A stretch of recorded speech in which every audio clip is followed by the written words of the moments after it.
Добар ден, почитувани гледачи, ова е спортското отворено студио на Телеканал 1. Во моментов најактуелните настани се од областа на ракометот, односно надпреварот помеѓу Зоми Макем и Металург. Надпревар кој ќе одлучи многу работи за иднината на струмичките рисови, но поради фактот дека моите денешни гости за оваа емисија нема да бидат во можност да гостуваат во некој нареден период, односно во блиска иднина, поради обврските со репрезентацијата, одлучивме да ги повикаме и да го искористиме периодов додека се во Струмица. Како што знаете, оваа спортска емисија оди во живо секоја среда, но овој пат направивме исклучок и ја снимивме викендов додека моите гости имаат слободно време.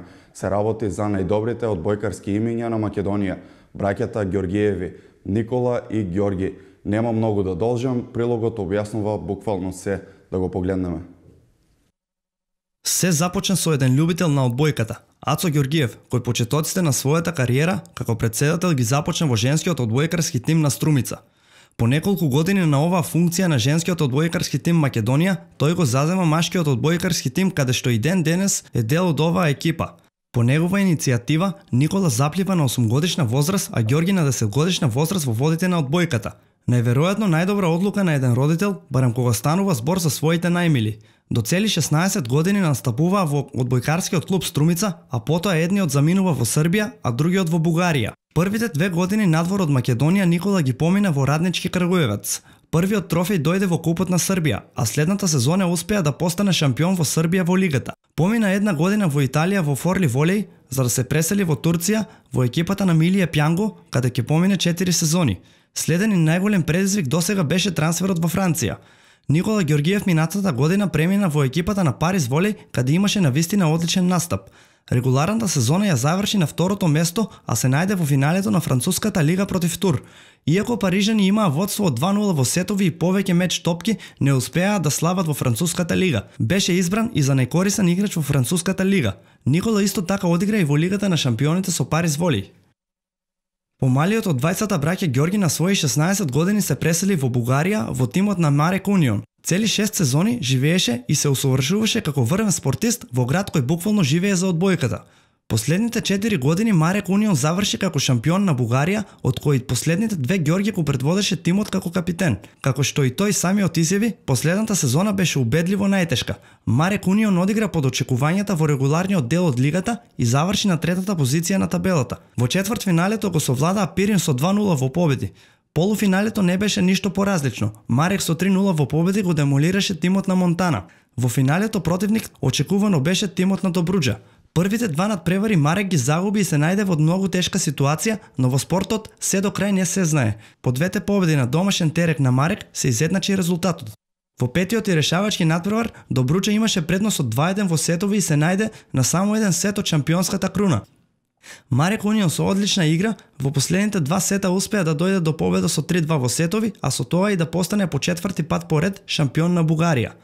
Двајцата браќа одлучија на различни начини да ја граат својата кариера. Никола смени доста тимови, Ѓорги се задржа долги години во Бугарија во тимот на Марек Унион.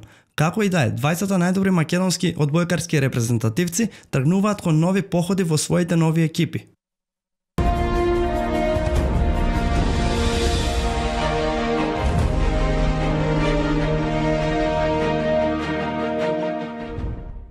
Со мене во студиото се двете најголеми имиња во македонската одбојка.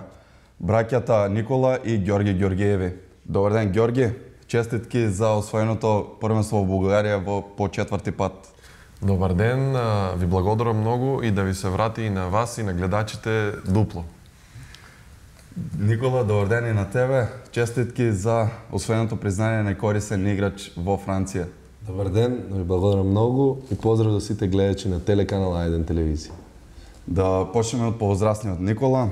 Голема чест и достигнување како прва сезона сте во Франција и го добивте признанието најкорисен играч за оваа сезона. Да, бев избран за MVP. Прво да се навратам, јас играв 4 години во Мили Пјанго, екипата, новата екипа на мојот брат. И кога ја добив понудата од Париз Волеј, доста размислував, доста бев конфузен во мислите, не знав дали да го направам тој чекор и што би добил, што би изгубил со тој мој чекор. Знаев дека првенството на Франција е доста напорно и доста долго, значи почнувате од 21 август, а завршува последно на 9 мај. Значи финалето ни беше на 9 мај. Речиси 9 месеци бевме нон-стоп во тренажен процес. Меѓутоа, решив да ја прифатам таа понуда, отидов во Париз воле и мислам дека немав никаков одмор. Лани летото бевме цело лето со репрезентација, отидов само на 15 дена до Египет, меѓутоа и таму тренирав 3 пати неделно и се спремав како никогаш досега. Фала му на Бога, здравието ме чуваше, нон-стоп бев на теренот, нон-стоп бев константен во игрите. Тоа го видоа стручњаците во Франција и тренерите и публиката и фала им што ме изгласа за MVP на првенството. Да, и доста добро се покажа на целиот шампионат. Да. Бев прв поентер, четврти сервер и бев играч со најдобри оценки според стручњаците и според тренерите на екипите. Ѓорги, вие по четврти пат го освоивте шампионатот во Бугарија. Колку беше поразлично оваа сезона од минатите 3? Поразлично беше од тоа што нашиот тим беше многу подмладен. Значи игравме со мислам тројца играчи прва постава кои беа 94-та и 95-та година. За прв пат влегува во игра и завршивме каде што бевме претходните 3 години бевме прво место, завршивме и 3 години прво место. Оваа година на пред плейофот завршивме трети. Изгубивме од лидерите, од првиот и вториот во редовниот сезон, но успеавме на крај да се дигнеме и со тој шампионски менталитет во нас и желба за шампионска титула, успеавме да станеме шампиони. Што беше поразлично во регуларниот дел на сезоната отколку во финалето? Сепак завршите трети, а финалето го освоите. Поразлично беше самата мисла во нас, во тоа што имаме поправен. Значи, во редовниот сезон, веќе кога 3 пати стануваш шампион, во редовниот сезон можеш да дозволиш, го имаш тој менталитет, играш и Лига шампиона, искуство, го имаш това искуство, во редовниот сезон не е битно дали ќе завршиш први, втори, него најбитно е да се концентрираш на добра игра и на добра форма во плейофот. Ние тоа го направивме и успеавме да станеме шампиони. Значи добрата форма тогаш кога треба. Никола, годинава се најдовте во финалето во Франција. Имавте 3 меч топки против Тур. Не ги искористевте, што се случи на овој надпревар? Па ништо, тој ривалитет помеѓу Тур и Париз воле и они го нарекуваат Ел Класико. И требаше да немавме ние кадровски проблеми со тоа што еден играч ни замина, требаше и купот да го играме финалето со нив.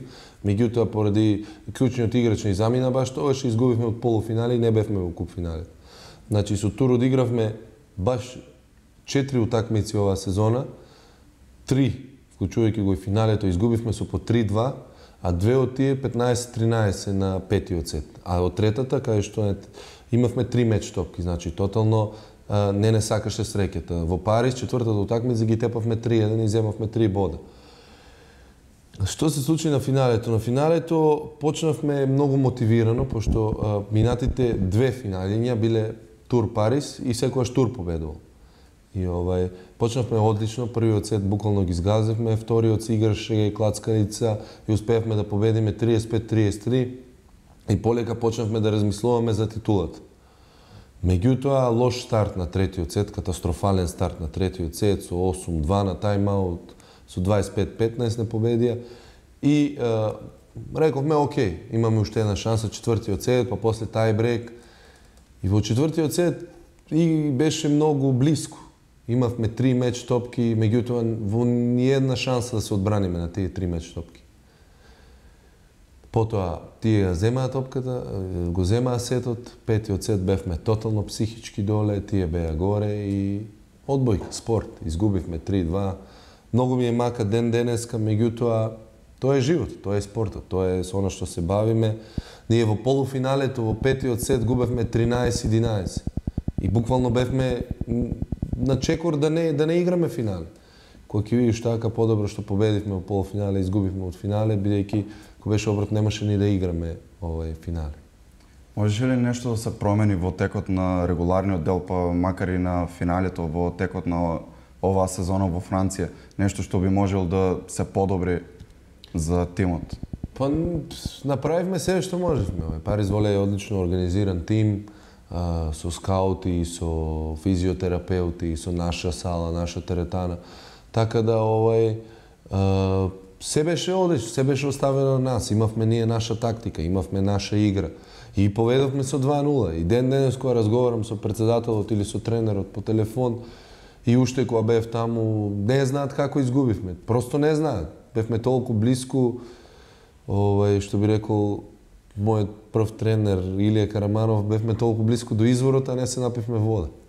Така да, не знам, и денес не знам што изгубивме. Изгубивме, ние среброто ми е дома, тие имаат злато. Тоа е живот. Кариерата продолжува понатаму. Да почнеме со трансферите. Ѓорги, после успешната епизода, после овие 4 сезони во Бугарија кои ги освоивте, се одлучивте да тргнете по стапките на вашиот брат. Направивте трансфер во неговиот поранешен тим Милие Пианго. Како дојде до контакт помеѓу вас и овој тим? Како што знаете, веќе брат ми има многу добри комуникации во тој клуб и тренерот е Јошко Миленковски, македонски тренер, најдобриот македонски тренер. И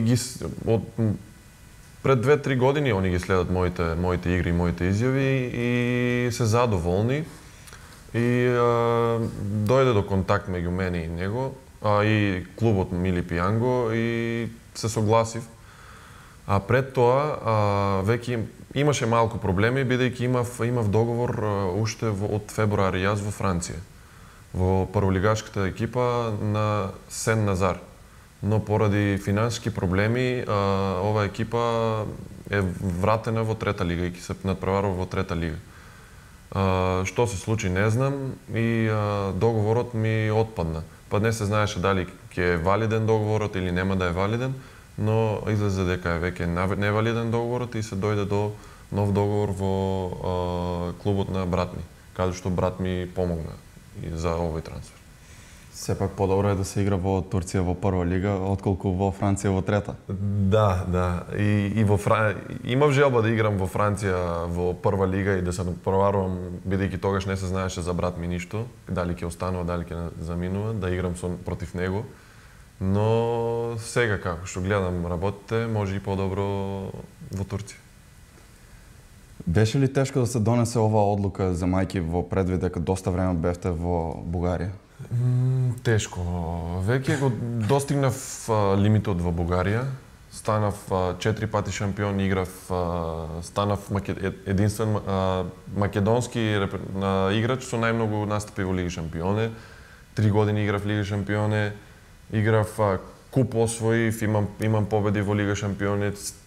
Максимум го достигнав во Бугарија и мислам дека веќе беше време за промена и сум среќен. Да, тажно ќе ми е, поминав 6 години таму. Тоа што сум денес таков играч има голем удел, многу голем удел екипата на Марек. Но време е за промени и се гледам веќе во високите првенства, во најдобрите првенства во светот. Никола, вашата кариера продолжува во Јапонија. Голема чест е да се настапува во овој шампионат земајќи во предвид дека Јапонската федерација дозволува само еден странски играч во секој тим.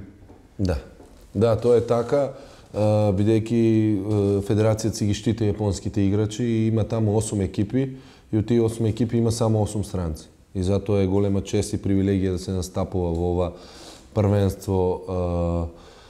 Јас уште кога не бев толку познат играч и не толку добар, направив некаква скала на мојата кариера како би одела, како би требала да оди. И засега се придржувам кон тоа. Еден ден си реков сакам да играм во Јапонија, бар во Азија, Јапонија, Кореја, Кина, било каде. И еве, ќе дојде ден, се надевам здрави и живи, од септември ќе се качам на авионот и ќе летам за Токио. И тоа е, со Бога напред, одиме таму да освојуваме нови хоризонти, нови предизвици се пред мене, морам добро да се спремам ке имам голема одговорност како единствен странец, меѓутоа јас од тоа не се плашам. Имам квалитет, верувам во себе, мислам дека екипата е добра и се надевам дека ќе биде добра сезона. Имавте одлична сезона во Франција. Која беше причината што го направивте овој трансфер? Добро, како се вика, релативно за нас одбојкарите немаме ние некој голем век, посебно на мојата позиција сега јас како коректор кажувам под предпоставки и гледајќи ги другите коректори, играм веќе на едно врвно ниво 5 сезони, можам да одиграм уште 5 сезони. Значи сега ќе наполнам 27 години, уште 5 до 32, 33 максимум. Потоа веќе не можам да играм на тоа ниво кој што го играм сега. Така да овие 5-6 сезони ми се сезони да и од финансиски гледан аспект да направам некој буџет со кој што ќе можам подоцна да живеам нормално, а и да прошетам. Да прошетам. Сакам да прошетам што можам повеќе, да видам нови култури, нови земји, да се социализирам уште повеќе и да ми биде убаво едноставно, пред да се преберам во Струмица и да продолжам со животот. До крајот на вашата кариера, дали се гледате и во некој друг клуб, во некоја друга култура, например? Па да, имам желба да одам во Катар, Дубај. Таму имам желба да играм.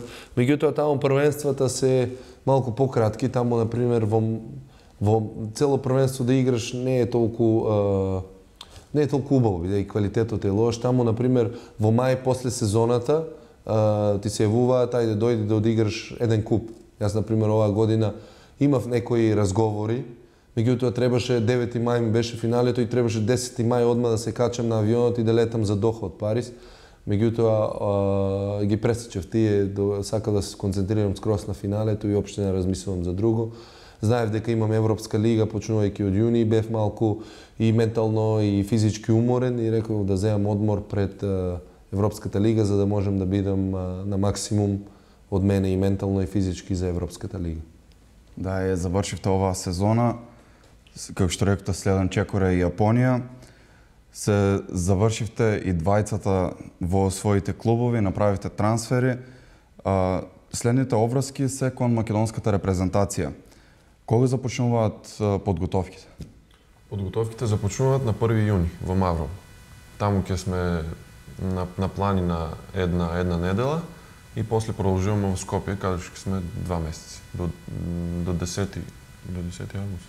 Ако играме Final Four, до 10 август 16. За прв пат минатата сезона учествувавме, македонската одбојкарска репрезентација учествуваше во Европската лига. Загубивме во полуфиналето од Црна Гора, кој подоцна и го освои шампионатот. Како бевте задоволни со ова полуфинале, со овој резултат? Презадоволни. Ова стварно беше сонот постана реалност. Кога разговараме со брат ми, со другите репрезентативци и кога гледаме како нацијата се радува на секој успех, тоа е нешто убаво. Ја баш во Париз играв финале, играв Суперкуп, играв Лига на шампиони, меѓутоа ни една победа не може ни приблизу да биде толку среќна, да ме прави среќен кој што е победата со репрезентација. Така да тие 2 месеци кои ги бевме после квалификациите беа еден рај за нас. Рај, победуваш, имавме од 10 утакмици 8 победи, што беше феноменално. Меѓутоа на крајот остана тај горчлив вкус, бидејќи јас дефинитивно знам дека ние сме подобри од Црна Гора. Ние бевме подобри од Црна Гора. Ги победивме овде, меѓутоа тамо дали се уплашивме, дали ни беше лимитот тој дека не можеме да ги победиме. Тие не беа подобри од нас, ние имавме 1-1 и 20-17 за нас. Значи 5 поена ни фалеа да влеземе во финале, пошто ни требаа 2 сета таму, не ни требаше победа на нас. Така да тоа јас и оваа година реков и секогаш сум рекол дека полуфиналето се игра многу потешко отколку финалето. Финалето веќе си тука, знаеш, го даваш максимум, меѓутоа полуфиналето тој страф од победа, тој ева што ќе направам ако влеземе во финале, како ќе биде, што мислам дека тоа малку имаше влијание врз нас. Малку тоа не, меѓутоа 1-1, 20-17, 5 поена ти фалат да 2 сета ни треба. И финале против Грција, полн Борис Трајковски. Знаеме ние какви имаме тие тензии со грците и дали тоа, не знам што да кажам. Меѓутоа дека беа подобри, не беа. Не беа подобри, 100%. За време на Европската лига минатата година, во јавноста излегува информации дека се соочувате со некои проблеми во организацијата на целото првенство. Да. Што точно случуваше? Да, знаете како, ние кога игравме предквалификационен турнир во Струмица и кога завршивме со тоа, ние моравме веќе во петок да бидеме во четврток да бидеме во Полска. Значи, за турнирот го завршиме во недела и веќе ние во четврток моравме да бидеме во Полска, зашто во петок почнуваше квалификациониот турнир. И седнавме на маса да си честитаме и раководните луѓе ни рекоа дека супер е, али ние немаме пари за превоз. И онда ние седнавме и си договоривме, ајде да почнеме ние да излеземе во јавност, да помогнеме некако, ипак ние сме одбојкари. Успеавме да ги поминеме пред квалификациите и пробавме со некоја наша, како се вика, да знаеме на јавноста дека се случува нешто, дека немаме пари, дека немаме услови, дека мораме до Полска да одиме со автобус, дека во автобусите јадеме сендвичи, дека едноставно не функционираат работите. Ама пробавме на убав начин да го кажеме тоа. Најдовме на разбирање, меѓутоа авионски карти, на жалост, кој што знаете, никаде не добивме. Бевме за Полска 1530 км со автобус, бевме потоа за Словенија со автобус, и тука во автобусите знаете како се патува, се 20 сати, ги немаш оптималните услови за добар одмор, за рехабилитација на телото, јадете сендвичи и стигаш таму во четврток и во петок ти е првата утакмица. Потоа продолживме со исто темпо, меѓутоа рековме тоа е што е, знаеме како е, го правиме за доброто на македонската одбојка, дај да направиме еден резултат за до година да биде подобро. Меѓутоа, јас уште од порано кога сум давал интервју, сум рекол дека нас не треба резултат. Мораме ние да сега како е така и да издржиме и ни треба резултат за некој спонзор да привлечеме. И ни беше тешко. Кога например кога спиевме, кога беа утакмиците во Струмица, например момците што се од другите градови спија во Сириус, се хранеа таму, ние струмичани бевме по дома. Кога бевме во Скопје иста ситуација, ние бевме во хотел, тие беа во друго. Тоа го разбравме ние, тоа е така, нема тука многу математика, едноставно немаме пари, дај пријавевме, ние рековме ајде не играме, во Скопје се собравме и рековме дај да не играме, овие услови се катастрофа, дај луѓето рекоа, слушајте, окей, нема проблем, 5 или 10 години ќе ве казниме, уопште нема да може да играте. Значи, ќе ве нема на одбојкарската мапа. И ние рековме, момци, ипак за наше име, за наша кариера, подобро е да ја одиграме оваа лига, како ќе биде, така ќе биде. Како е, така е, ќе смогнеме сили и што го направивме. И сега од оваа година очекуваме дека резултатите од лани ќе вродат со плод и дека ќе добиеме подобри услови, барем што се однесува до хотелите, до патувањата, до јадењето, до салата и мислам дека го добиваме тоа за сега. Сепак големо привилегија е да се игра за својата репрезентација, дури да се биде капитен е навистина чест. Направивме едно интервју со веќе поранешен македонски репрезентативец Ристо Николов. Да го погледнеме. Минатата година за прв пат учествувавте во Европската одбојкарска лига. Започнавте фуриозно, имавте доста победи на почетокот, а сепак загубивте во полуфиналите од Црна Гора. Како сте задоволни од овој резултат? Резултатот беше супер. Значи, навистина сме задоволни. Ние го посакувавме тоа, посакувавме дури и финале, на крај не успеавме. Точно започнавме фуриозно, имавме 6 победи, започнавме со 6-0 во групата, но завршиме втори. Иако го победивме и првиот тим, тоа беше екипата на Словенија, која е една од најквалитетните во Европа, ја победивме на нивен терен, за прв пат во нашата историја одбојкарска. Но мислам дека беше сет колични кој не делеше од првото место и така се паднавме да играме со Црна Гора. Дома во полуфиналите ја победивме со 3-1, прикажавме одлична игра, значи тие беа прочитани од нашите скаути, од нашите тренери, но во Црна Гора тие одиграа сосем друг надпревар, значи ја променија тактиката премногу. Потоа надпреварот се заврти во нивна полза, тие исто така не победија во 3-1 во сетови. И на крајот одлучуваше златниот сет. За златниот сет, секој што ја знае од бојката, знае дека имам голема доза на среќа таму. Така да среќата беше и на нивна страна, но и повеќе да кажем и храброста и заслужено победејќи потоа ја освоја Европската лига. За време на Европската лига во јавноста излегува информации дека одбојкарската селекција се соочува со големи проблеми, како за превоз, така за сместување. Што точно се случуваше во овој момент? Значи, минатата сезона поминавме 3 месеци во репрезентацијата. Тој собел траеше со квалификации со Европска лига 3 месеци. Значи, беше невиден хаос организацијски. Значи, од проблем за смештување за хотел, од проблем за тренирање за сала, од превоз, значи немавме транспорт, од организирање на надпревари. Значи, може да кажеме една информација која не е може би обелоденена во јавноста, дека ако игравме и финале, ќе немавме и сала каде да играме. Бидејќи се одржуваше ракометно првенство кај нас, не знам, за млади беше нешто, машки и девојки не знам, и ако игравме финалето, најверојатно ќе беше со Грција, ќе требаше 2 надпревари да играме во Солун. Тоа никој не го знае, значи беше еден 3-месечен хаос, каде што беше неверојатна тортура, психички и физички да се издржа. Ние уште од почетокот знаевме дека ќе е така после првите неколку надпревари, иако нашите организатори ветуваа нешто друго, но ние решивме да останеме до крај на циклусот, да го издржаме, иако ја информиравме јавноста за сето тоа, и тоа и го направивме. После завршувањето на Европската лига, изјавивте дека се публикувате од репрезентацијата. Капитенот Никола Ѓорѓиев и јавно ве замоли да направите еден вид камбек во репрезентацијата, но сепак останавте доследни на вашата одлука. Дали се уште останувате на таа одлука? Да, јас останувам на таа одлука, значи одлуката не е од сега, одлуката е уште од лани. Официјално одлуката ја поднесов, значи јас имам своја изјава дадена во Федерацијата за публикување уште во јануари, но таа сега е актуелна мојата одлука, бидејќи репрезентацијата ќе има собери, се заврте многу медиумска важност на тоа.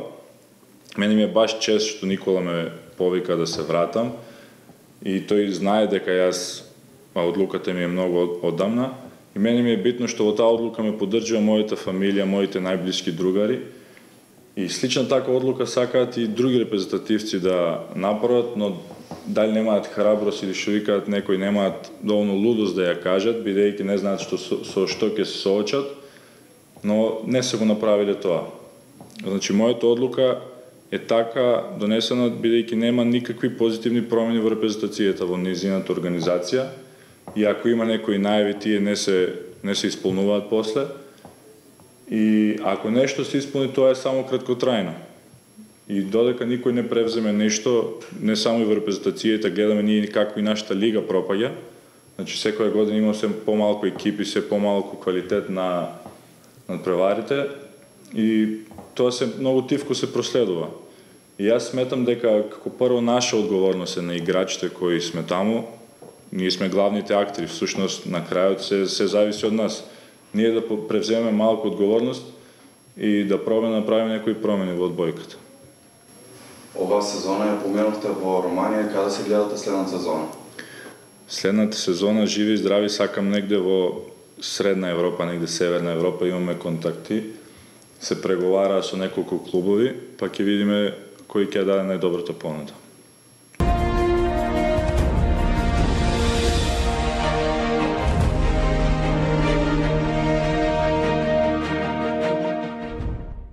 Се враќаме назад во студиото. Никола, дали очекувате подобра организација овој пат? Да, очекуваме со тоа што веќе се знаат, се дефинирани условите за припремите. Одиме во Маврово, таму ќе бидеме 8 дена и хотелот ни е блиску до салата. Салата е реновирана и, како што ми рече председателот на Федерацијата, играчите на Вардар ја користат за припреми во зимскиот период. Во летниот период, се извинувам. За најбитното, за Естонија одиме со авионски карти, авиони. Тоа е најбитното што ни беше најбитно.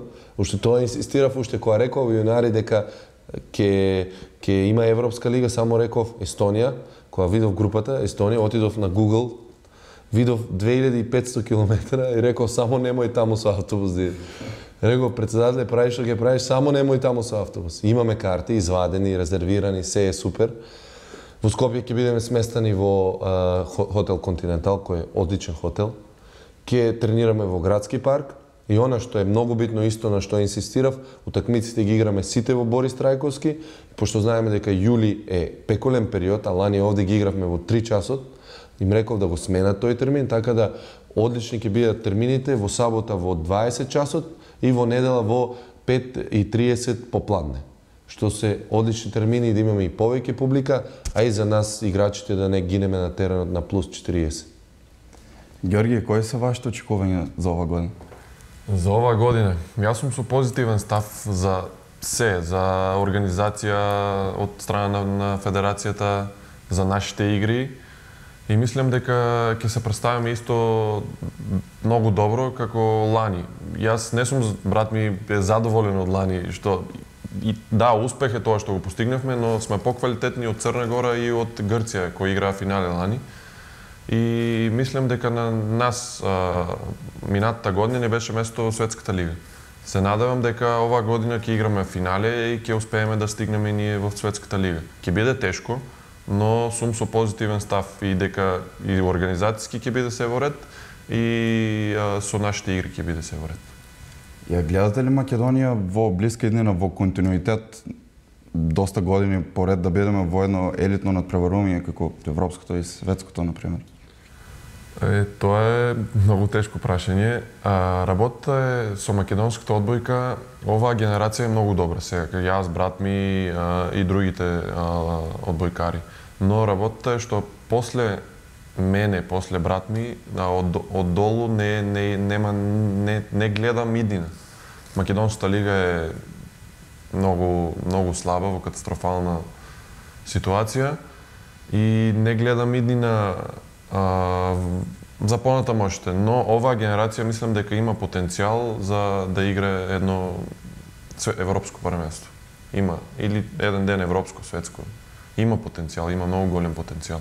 Но најважно е организацијски се да се среди, кое мислам дека ова година ќе биде се во ред и да се продолжи континуитет, да имаме услови одлични секоја година репрезентацијата да се собира, да се пријавуваат секакви европски квалификации, светски квалификации, олимписки, европски лиги, за да добиеме тоа искуство што ни треба за една, нели имаме искуство по клубовите, но на репрезентативно ниво ни треба уште малку, но имаме голем потенцијал да достигнеме едно големо надпреварување. По завршувањето на првенството во Бугарија бевте на трибините на финалето кога се играше Сушево против Струмица. Како ја гледате моменталната ситуација во Македонската лига? Дали имав доста прилики да разговарам со доста тренери и играчи и изјавија дека Македонија не оди напред по тој ранг како што треба, дури и стагнира. Да. Како што гледате, во финалите играт Сушево и Струмица. А до предишната година сите играчи кои се од Сушево беа во Струмица. Значи, единствено Струмица ја држи одбојката во Македонија. Значи, другите градови кои што беа порано имаше во Скопје 3-4 клуба.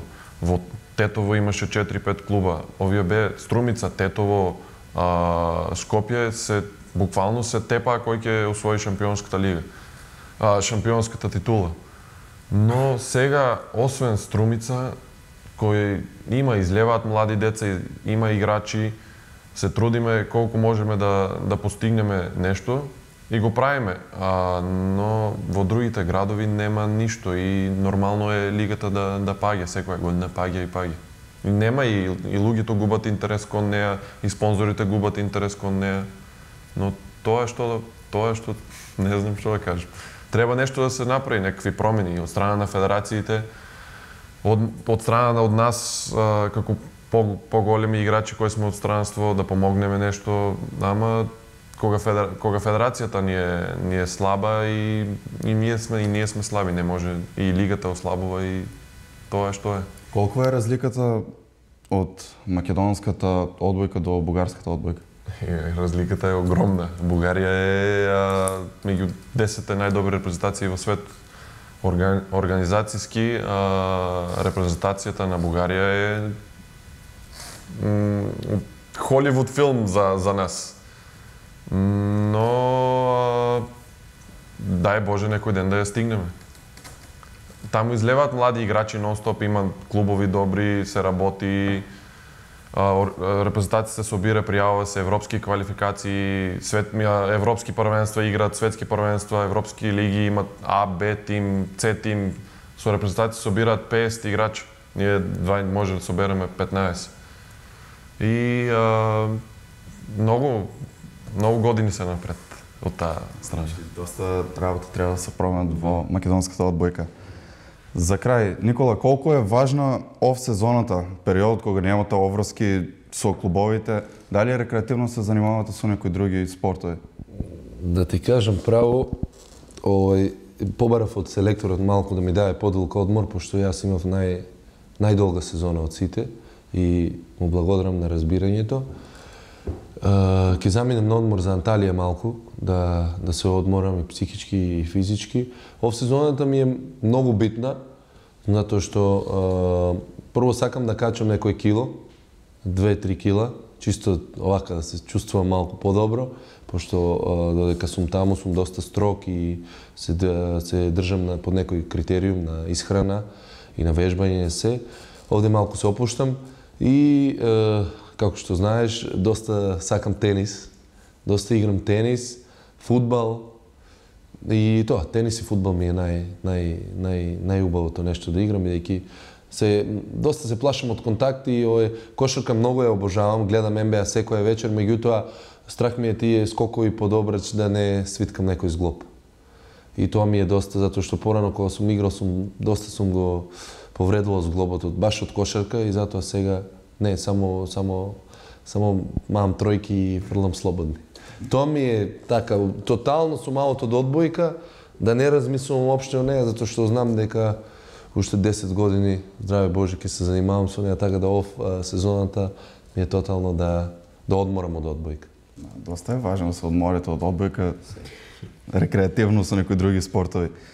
Ѓорги, пред некоја година бевме заедно на одмор на еден остров во една држава.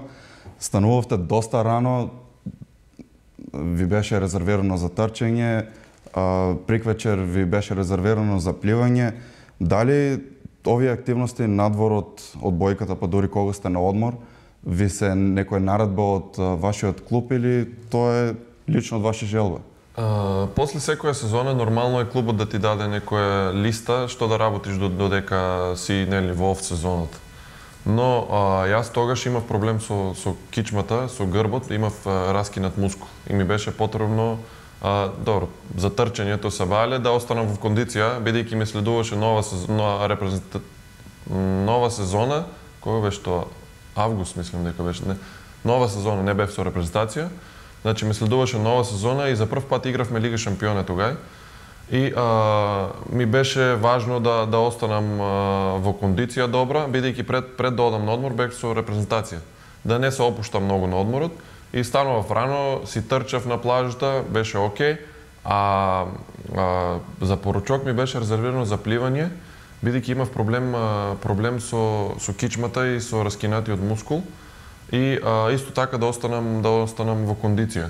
И како што знаете, пливањето е еден од најубавите спортови за рехабилитација. И јас сум таков, се држам кон режими, да не се опуштам многу, имам исхрана, своја исхрана додека се води сезоната, додека е сезоната. Имам во оф сезоната свој план на работа и да, многу е важно во сезоната да останеш во форма и затоа тоа го правам, било на одмор, било дека не ми е проблем. Сепак за да се постане врвен спортист како вас, потребни се големи жртви, многу напорен тренинг и неверојатна желба за успех. Ви благодарам и на двајцата што бевте мои гости во моето студио. Многу среќа во Турција и во Јапонија и во понатамошниот дел од кариерата. Ви благодариме многу, посакуваме многу среќа и на вас и на сите гледачи на телеканал Ајде.